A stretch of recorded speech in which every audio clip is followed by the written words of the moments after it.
الحمد لله رب العالمين والصلاة والسلام على سيد المرسلين وعلى آله وأصحابه أجمعين أما بعد فقد قال الله تعالى في كلامه المجيد والفرقانه الحميد أعوذ بالله من الشيطان الرجيم بسم الله الرحمن الرحيم هو الذي أرسل رسوله بالهدى ودين الحق ليظهره على الدين كله وكفى بالله شهيدا صدق الله العظيم। সমস্ত প্রশংসা সেই মহান আল্লাহ সুবহানাহু ওয়া তাআলার, যার অশেষ মেহেরবানিতে আজকে আপনাদের সম্মুখে কোরআনুল কারীম থেকে কিছু আলোচনা নিয়ে হাজির হতে পেরেছি।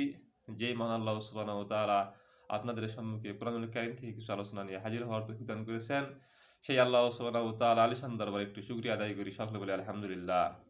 লাখ কোটি দরুদ সালাম মানবতার মুক্তির দূত আখির নবী সাইয়্যিদুল কাওনাইন জনাবে মুহাম্মদ রাসূলুল্লাহ সাল্লাল্লাহু আলাইহি ওয়াসাল্লাম। সম্মানিত দর্শক শ্রোতা ও দ্বীনী ভাই বোনেরা, আসসালামু আলাইকুম। আজকে আপনাদের সম্মুখে কোরআনুল কারীমের সূরা ফাতাহ এর 28 নম্বর আয়াত আপনাদের সম্মুখে তেলাওয়াত করেছি। এই আয়াতের উপরে সংক্ষিপ্ত আলোচনা করে মধ্যে দিয়ে আলোচনা শেষ করব। তবে এই আয়াতের আলোচনা করতে গেলে কয়েক পর্বে আলোচনাটি শেষ করতে হবে। আজকে যে বিষয়টি আপনাদের সম্মুখে আলোচনা করব সেই বিষয়ে শুধু ভূমিকায় আলোচনা করে আলোচনা শেষ করব ইনশাআল্লাহ। এখানে আল্লাহ তাআলা বলছেন, ইরশাদ হচ্ছে, তিনি তাহার রাসূলকে পথ নির্দেশ ও সত্য দিন সহ প্রেরণ করিয়াছেন অপর সমস্ত দিনের উপর উহাকে জয়যুক্ত করিবার জন্য, আর এর জন্য আল্লাহ তাআলাই সাক্ষী হিসাবে যথেষ্ট। সম্মানিত দ্বীনী ভাই বোনেরা, এই আয়াতের যে বিষয়টি আমি আলোচনা করতে চাই, যেহেতু আল্লাহ তাআলা বলছেন যে পৃথিবীর সমস্ত জীবন ব্যবস্থাকে বাদ দিয়ে আল্লাহ তাআলার দেওয়া জীবন ব্যবস্থাকে প্রতিষ্ঠিত করার জন্য আল্লাহ তাআলা তার নবী এবং রাসূলকে পৃথিবীতে প্রেরণ করেছেন এবং তাকে সত্য দিন এবং হেদায়েত সহকারেই পৃথিবীতে প্রেরণ করেছেন। এই দ্বীনী ব্যবস্থা প্রতিষ্ঠিত করার দ্বীনী ভাইদের জন্য, ইসলামপন্থীদের জন্য, মুসলমানদের জন্য, ইমানদারের জন্য, মুত্তাকির জন্য, পরহেজগারের জন্য ফরজে আইন, তাদেরকে কাজ করতে হবে। সেই জন্য ইসলামী সমাজ প্রতিষ্ঠা করার গুরুত্বের উপরে আমি আপনাদের উপরে কিছু আলোচনা করতে চাই। তবে এই আলোচনার পূর্বে আমি আপনাদের সম্মুখে যে বিষয়টি বলতে চাই সেটি হলো যে আপনারা কি সত্যি এই ইসলামী সমাজ প্রতিষ্ঠা করতে চান? যদি ইসলামী সমাজ প্রতিষ্ঠা যদি আমরা করতে চাই, তাহলে আমাদেরকে অবশ্যই কিছু গুণাবলী অর্জন করতে হবে। আমাদের মধ্যে কিছু গুণাবলী বা বৈশিষ্ট্য অর্জন না করা পর্যন্ত আমরা ইসলামী সমাজ প্রতিষ্ঠা করতে পারবো না। এটা আমাদের পক্ষে সম্ভব নয়।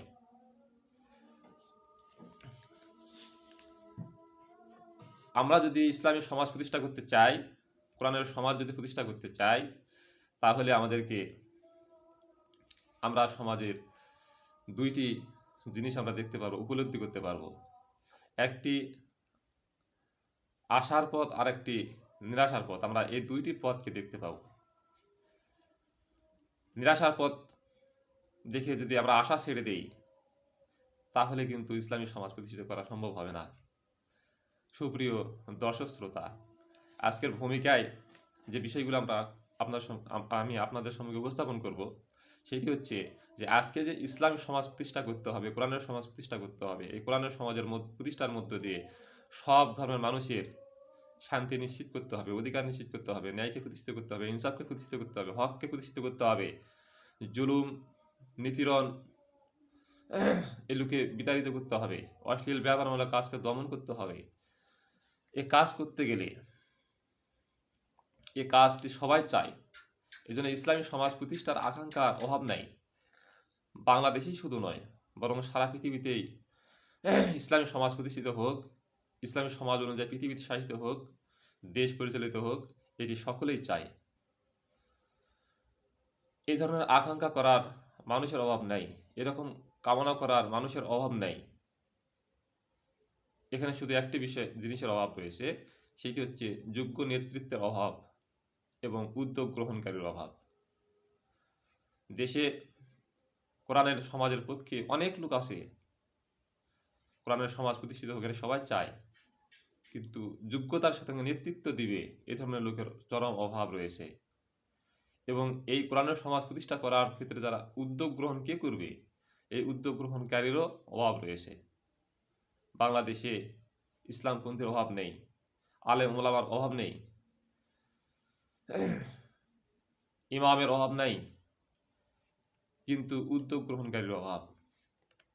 এখানে এই দেশ অসৎ নেতৃত্বের আবাসস্থল নয়, এখানে সৎ লোকও আছে, এখানে ভালো লোকও বসবাস করেন, এখানে ইমানদারও বসবাস করেন, এখানে পরেজগার লোকও বসবাস করেন। কিন্তু যারা ভালো মানুষ বসবাস করতেছেন তাদের মধ্যে যোগ্যতার অভাব রয়েছে এবং উদ্যোগ গ্রহণকারীর অভাব রয়েছে। বিধায় ইসলামী সমাজ প্রতিষ্ঠা করার কামনা বাসনা থাকার পরেও আজকে বাংলাদেশে ইসলামী সমাজ প্রতিষ্ঠা করা সম্ভব হচ্ছে না। 2 নম্বরে যে কথাটি আমি বলবো আপনাদের সম্মুখে, জাতির সমগ্র প্রভাবশালী ব্যক্তিরা অধিকাংশ ক্ষেত্রে ইসলামী সমাজ প্রতিষ্ঠার কাজকে বিকৃত ও ভাঙ্গন সৃষ্টিতে তারা মুখর। আজকে সমাজের যারা প্রভাবশালী ব্যক্তি, যারা বিত্তশালী ব্যক্তি, সমাজপতি, শিল্পপতি, এই লোকগুলো যদি ইসলামী সমাজ প্রতিষ্ঠার জন্য যদি এগিয়ে আসতো, তাহলে দেশে অতি সহজে ইসলামী সমাজ প্রতিষ্ঠা করা সম্ভব হতো। আজকে ইসলামী সমাজকে বিকৃত করা, ভাঙ্গন করার ক্ষেত্রে তারাই প্রধান ভূমিকা পালন করতেছে, মুখ্য ভূমিকা পালন করতেছে। কেন করতেছে সেটি আমি জানি না। এখানে যে প্রভাবশালী ব্যক্তিরা ইসলামী সমাজ প্রতিষ্ঠার ভাঙ্গন সৃষ্টিতে মুখ্য ভূমিকা পালন করতেছে, তাদের সংখ্যা কিন্তু কম নয়। অনেক বেশি সংখ্যক প্রভাবশালী ব্যক্তি ইসলামী সমাজ প্রতিষ্ঠার ভাঙ্গনের ক্ষেত্রে তারা মুখ্য ভূমিকা পালন করতেছে। এখানে ইসলামী সমাজ প্রতিষ্ঠার ক্ষেত্রে কিছু কিছু প্রভাবশালী ব্যক্তিও কাজ করতেছেন, কিন্তু তাদের সংখ্যা কম। তাদের সংখ্যা কম হওয়ার কারণে আজকে ইসলাম সমাজ প্রতিষ্ঠার প্রধান অন্তরায় হয়ে দাঁড়িয়ে গেছে। আবার যে সকল লোকেরা ইসলামী সমাজ প্রতিষ্ঠা চায়, ইসলামী সমাজ প্রতিষ্ঠিত হোক, কোরআনের সমাজ প্রতিষ্ঠিত হোক, সব ধরনের মানুষের নিরাপত্তা নিশ্চিত হোক, শান্তি প্রতিষ্ঠিত হোক, হককে প্রতিষ্ঠিত হোক, ইনসাফ প্রতিষ্ঠিত হোক, যারা চায় তারা অবশ্যই অসৎ লোক নয়, তারা ভালো লোক, তারা ইমানদার লোক। কিন্তু তাদের শিক্ষা ও অজ্ঞতার কারণে, শিক্ষার অভাব এবং অজ্ঞতার কারণে তারা সেই প্রভাবশালী ব্যক্তির দ্বারা প্ররোচিত হয়ে তাদের দিকে এগিয়ে যাচ্ছে, ধাবিত হচ্ছে। বিধায় তারাও কিন্তু কোরআনের সমাজ প্রতিষ্ঠা করার কাজে সাহায্য সহযোগিতা করতেছে না, যার কারণে দেশে কোরআনের সমাজ প্রতিষ্ঠা করা সম্ভব হচ্ছে না। 3 নম্বর যে বিষয়টা আমি আপনাদেরকে বলবো সেটি হচ্ছে, ইসলামী সমাজ প্রতিষ্ঠা ভাঙ্গন সৃষ্টিতে মুখ্য ভূমিকা পালন করতেছে সরকার, রাষ্ট্রীয় শক্তি। শুধু বাংলাদেশেই নয়, বরং সারা পৃথিবীতে প্রত্যেকটি দেশেই কোরআনের সমাজ প্রতিষ্ঠা করার ক্ষেত্রে, ইসলামী সমাজ প্রতিষ্ঠা করার ক্ষেত্রে যে প্রধান অন্তরায়, প্রধান বাধা, এটি রাষ্ট্রীয় শক্তি এটিকে দমন করার চেষ্টা করতেছে, ভাঙ্গন সৃষ্টি করতেছে। গণতান্ত্রিক প্রক্রিয়ায় দেশের উপযুক্ত কিংবা অনুপযুক্ত শাসক নির্ধারণের ক্ষেত্রে, গঠনের ক্ষেত্রে জনগণের ইচ্ছার উপরে প্রাধান্য দেওয়া হচ্ছে। সেই জন্য তারা জনগণের ইচ্ছাকে হরণ করার জন্য, জনগণের নীতি নৈতিকতাকে হরণ করার জন্য এই রাষ্ট্রশক্তি উঠে লেগেছে এবং তাদেরকে বিভিন্নভাবে প্ররোচিত করে তাদেরকে প্রতারিত করার চেষ্টা করতেছে।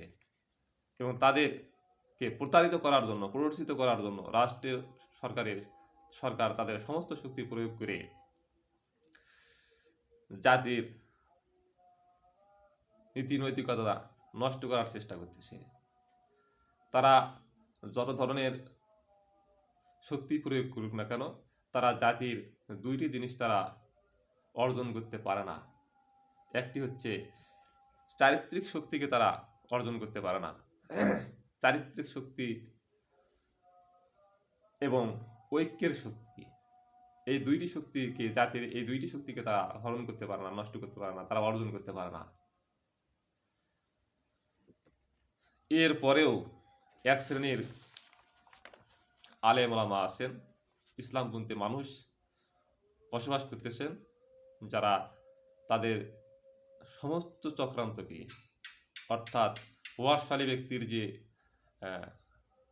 ভাঙ্গন সৃষ্টিতে মুখ্য ভূমিকা পালন করতেছে, সেই ভূমিকাকে এবং সরকার যে ইসলামী সমাজ প্রতিষ্ঠার প্রধান অন্তরায় হিসেবে কাজ করতেছে, সেই অন্তরায়কে উপেক্ষা করে দেশে কিংবা পৃথিবীতে ইসলামী সমাজ প্রতিষ্ঠার কাজ চালিয়ে যাওয়াকে অব্যাহত রেখেছেন, যদিও তাদের সংখ্যা অনেক কম।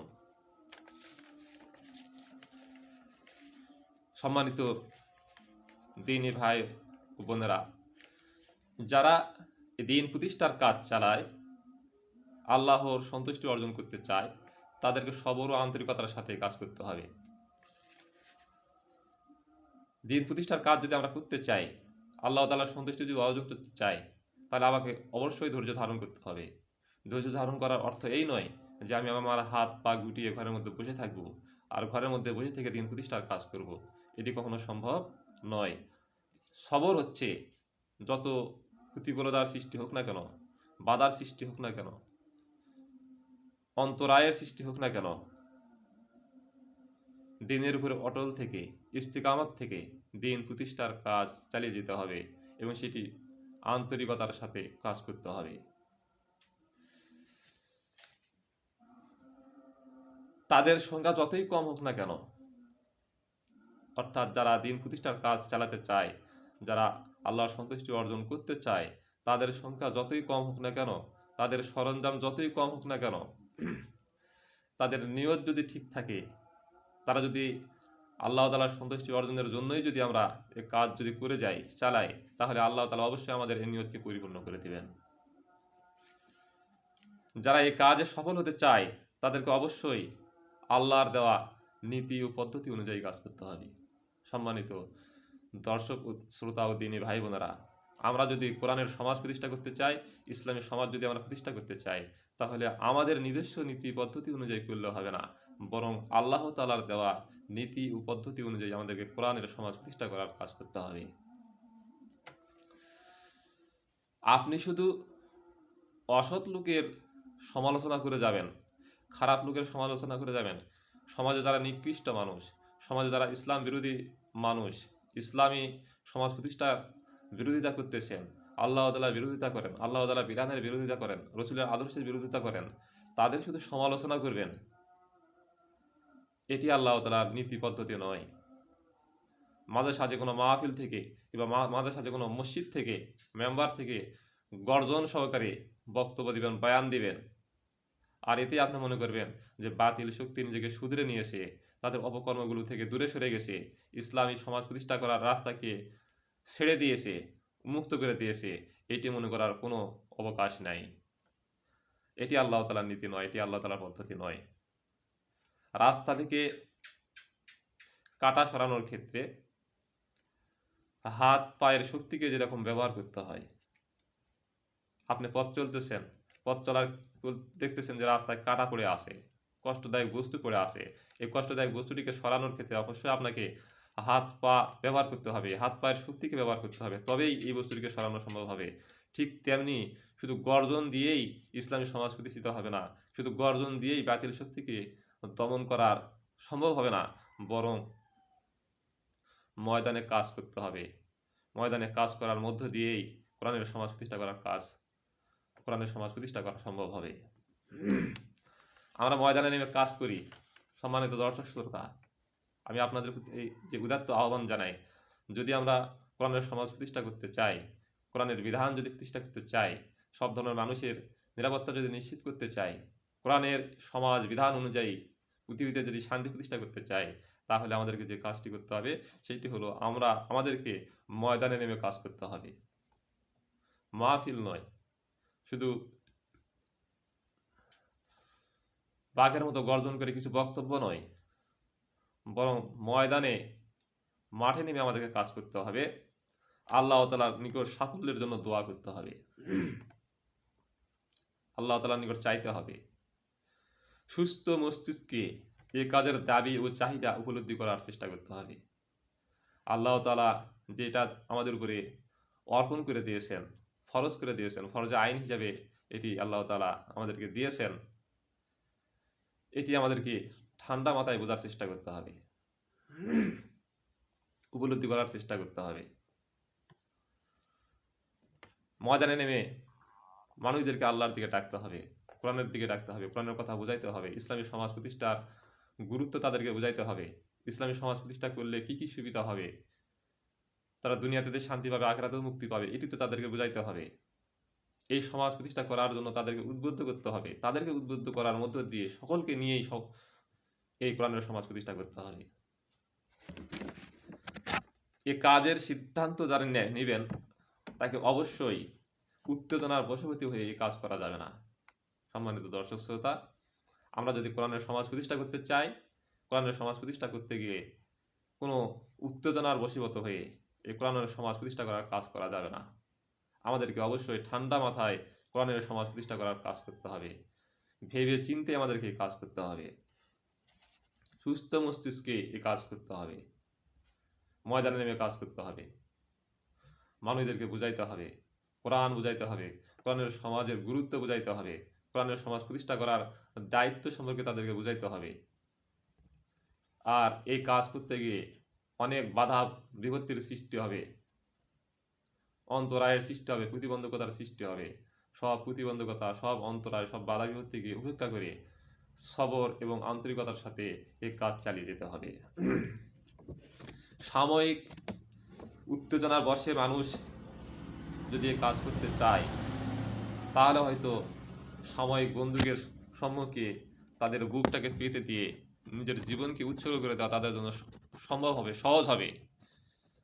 কিন্তু তার জীবনের যে একটি উদ্দেশ্য, তার জীবনের যে একটি লক্ষ্য, অর্থাৎ কোরআনের সমাজ প্রতিষ্ঠা করতে হবে, ইসলামের সমাজ প্রতিষ্ঠা করতে হবে, এর জন্য তাকে দীর্ঘমেয়াদী পরিকল্পনা গ্রহণ করতে হবে, দীর্ঘদিন ধরে তাকে কাজ চালিয়ে যেতে হবে, সারা জীবন তাকে এই ধরনের কাজ করে যেতে হবে। কিন্তু উত্তেজনার বশীভূত হয়ে যদি আমরা এই কাজে যদি এগিয়ে আসি, তাহলে আমাদের জন্য সারা জীবন তো দূরের কথা, বরং কয়েকটি দিন মাত্র এই কাজের উপরে অটল থাকা অসম্ভব হয়ে দাঁড়াবে। বিদায়, আমরা যদি কোরআনের সমাজ প্রতিষ্ঠা করতে চাই, ইসলামী সমাজ প্রতিষ্ঠা করতে চাই, আল্লাহ তাআলার বিধানকে প্রতিষ্ঠিত করতে চাই, যেহেতু আল্লাহ তাআলা বলেছেন হুয়াল্লাযী আরসালা রাসূলাহু বিল হুদা ওয়া দীনিল হাক্কি লিইয়ুযহিরাহু আলাদ দীনি কুল্লিহি ওয়া কাফা বিল্লাহি শাহীদা। আল্লাহ তাআলা তার রসুলকে সত্য, দিন এবং হিদায়াত সহকারে রসুল হিসেবে পৃথিবীতে প্রেরণ করেছেন। তার মূল কাজ হচ্ছে মানুষ রচিত যত প্রকার বিধিবিধান আছে সব কিছু বাদ দিয়ে আল্লাহ তাআলার দেওয়া বিধিবিধানকে প্রতিষ্ঠিত করে মানুষের প্রতি ন্যায়, ইনসাফ এবং হককে প্রতিষ্ঠিত করতে হবে। এটি আল্লাহ তাআলা তার রসুলকে দায়িত্ব দিয়েই তিনি পৃথিবীতে প্রেরণ করেছেন। এ কাজ আমাদেরকে করতে হবে। এ কাজ যদি আমরা করতে চাই, তাহলে অবশ্যই আমাদেরকে কিছু সিদ্ধান্ত ও কর্মসূচি গ্রহণের মধ্য দিয়েই এ কাজ এগিয়ে যেতে হবে। এ কাজের সঙ্গে যারা আমরা নিয়োজিত থাকব, নিজেকে যারা নিয়োজিত করব, ইনভলভ যারা করব, জড়িত যারা করব, কাজ যারা আমরা করতে চাই, শুধু মুখে মুখে এ কাজ করতে চাইলেই হবে না।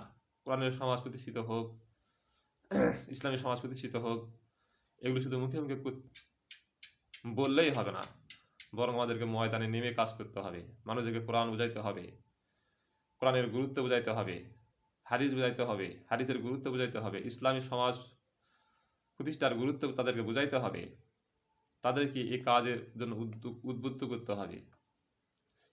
এই কাজ যারা আমরা করতে চাই, তাদের প্রথমে কিছু গুণাবলী অর্জন করতে হবে।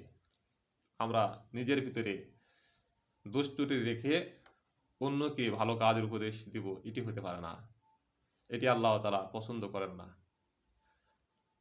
ইয়া আইয়ুহাল্লাযীনা আমানু লিমা তাকুলুনা মা লা তাফআলুন, হে ঈমানদারগণ, তোমরা সেই কাজটি করো না, সেই কথাগুলো মানুষকে বলো না যে কথার আমল তোমরা নিজেরাই করো না। বিধায় আমরা মানুষকে কোরআনের সমাজ প্রতিষ্ঠা করার প্রতি আহ্বান করব, উদ্বুদ্ধ করব, ডাকবো। কিন্তু এই কাজ করার আগে আমাদেরকে কিছু গুণাবলী অর্জন করতে হবে, আমাদের কিছু বৈশিষ্ট্য অর্জন করতে হবে। আমাদের মধ্যে খারাপ দিকগুলো, মন্দ দিকগুলো, যে দিকগুলো ত্রুটিপূর্ণ, সেগুলোকে পরিহার করে আমাদেরকে উত্তম গুণাবলী অর্জন করতে হবে, যা পরবর্তী আলোচনায় আপনাদের সম্মুখে আমি একের পর এক আলোচনা করব ইনশাআল্লাহ। আজকের ভূমিকায় এতটুকু আলোচনা রেখেই আলোচনা শেষ করলাম। ওয়া আখির দাওয়ানা আলহামদুলিল্লাহি রাব্বিল আলামিন। আসসালামু আলাইকুম ওয়া রাহমাতুল্লাহ।